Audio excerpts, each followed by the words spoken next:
Hello, everyone, and welcome. By the end of today's podcast, you will want to start your own podcast. Yes, you will be indoctrinated into the cult of communication with 8 reasons in which we will have 8 billion podcasts in 8 years. 2 friends being recorded on an iPhone. That's a podcast. Sports fans filming their reaction to the big game.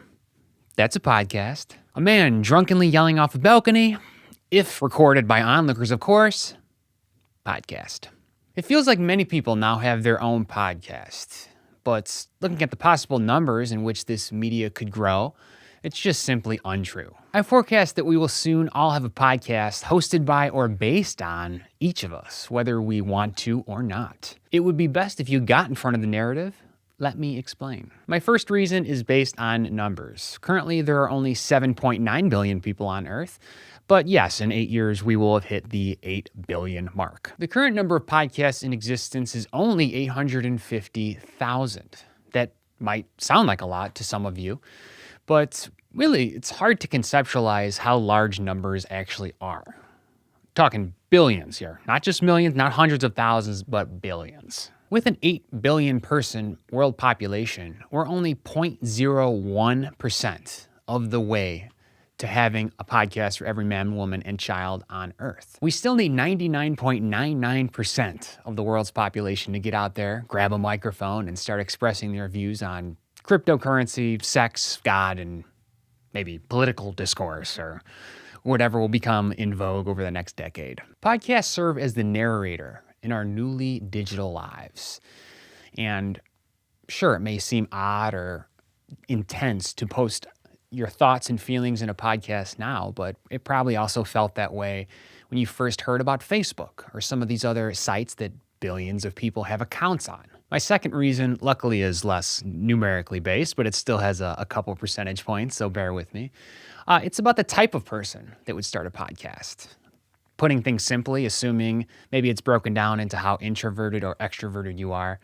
Let's say that the world is 50% introverted, 50% extroverted. Obviously, that type of personality subset is more likely on a spectrum, but making things easy, you really just need the 50% of extroverts to hold a microphone up to the 50% of introverts' mouths, right? I mean, you don't really have to have every single personality subset start their own.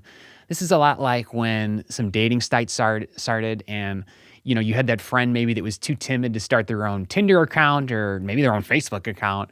And then you had like a couple of those other friends that were very happy to create that for them. I could see tons of podcasts being created by someone just helping a friend out, helping them get that first thumbnail submitted, helping them get that first episode cut, and then people would be hooked, like they were when maybe getting that first dating app going on.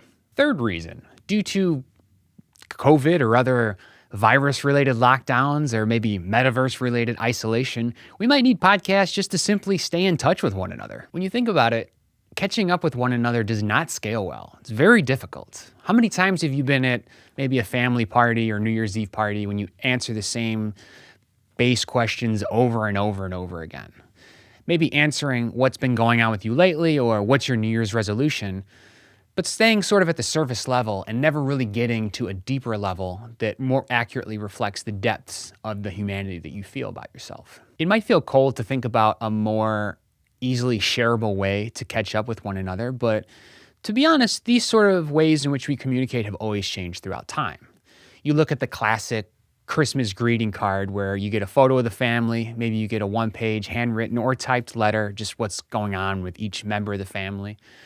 Wouldn't you rather, if you really did care about the family, see maybe them sit down for a video podcast together? Have everyone sit for 5-10 minutes and hear what everyone has to say from their own mouths?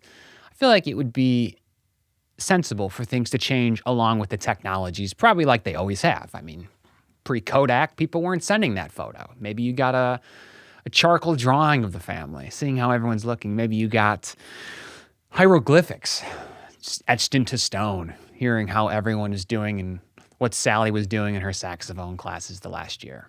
Reason number 4, if you've ever shared anything to Instagram Live, Facebook Live, I mean, really, that's just a very short form version of a podcast. These brandings are always going to change throughout time. We're going to see different labels and words to how to understand and conceptualize what's basically just a video and maybe just audio. But I'm going to count that as a podcast, so make it easier for myself to get to reason number 5. I will be counting podcasts in the metaverse as separate podcasts, even though their creator might currently have a podcast in the real world.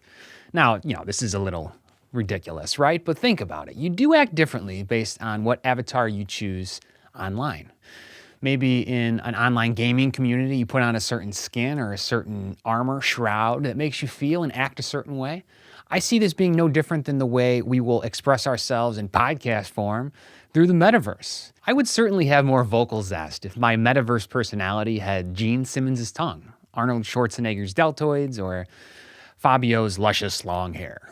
Now, this might be the point where you start to feel I'm projecting a little bit too far into future technologies, which is understandable. So let me look at something rooted more in modern day possibility. Reason number 6, on Twitter or many other forms of social media, people can scrape your information and form a personality based on word choice and patterns in which you communicate. For instance, let's say the top 3 things you talk about over and over and over again are crypto, Joe Rogan, and Elon Musk or Tesla.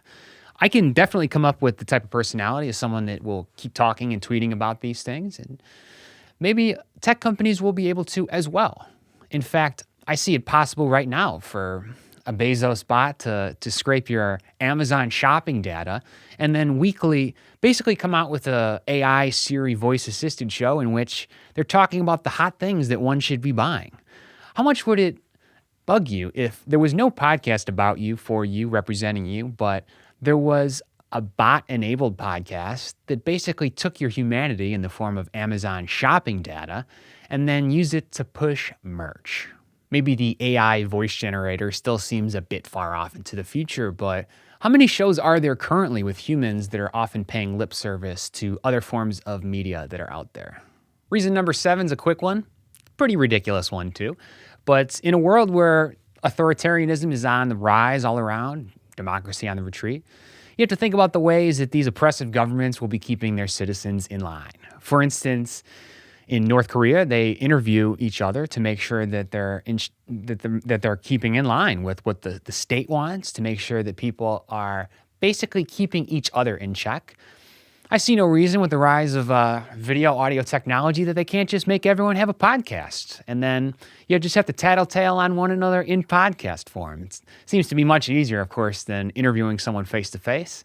Your social credit score goes down if you don't submit your podcast weekly, where you talk about which of your neighbors didn't take out the trash and which ones, of course, are plotting to overthrow said oppressive government. Reason number 8 on this list of reasons we'll have 8 billion podcasts in 8 years is that everything seems to be turning into a cult. Like the aforementioned crypto bros, Tesla fanboys, and Trump trolls. Everything seems to be turning into a way for us to fill the God hole within all of us. This is, of course, as traditional religion is on decline all around the world, especially in Western countries. I'm not sure that podcasting is the perfectly ideal solution for what has typically been a religious affiliation, because you don't have the same in-person contact and touch points like you would at, one of the pews that have historically been around. But I am very sure that people probably are listening much more closely to Joe Rogan speak than they are their priest delivers a sermon on the pulpit. In the instance that you feel that one of my reasons for why there will be so many podcasts is ridiculous, I'm going to give you a bonus one just to fill that in. You can drop one of them if you want. And then let's throw in the fact that everyone's favorite Elon Musk is pursuing something called Neuralink, which is the ability to use technology to tap into your brain, maybe controlling things in a way we have never done, maybe reading thoughts and feelings in your brain in a way we have never been able to do before. It's important to think about how the slipstream of consciousness that you have constantly running in your brain, how that's basically like a very personal, private podcast. Any sort of technology that allows the conversion of thoughts in your head to be heard by another individual or transcribed in the written form would likely also occur in an era where internet connectivity is omnipresent. So let's say, for the sake of argument, that we do have 8 billion people out there who are able to adopt Neuralink technology, have their thoughts be read by a computer or heard by another person. Really just seems like you're one hack away from 24/7, 365 podcasts being online, being read, being heard by anywhere at any time.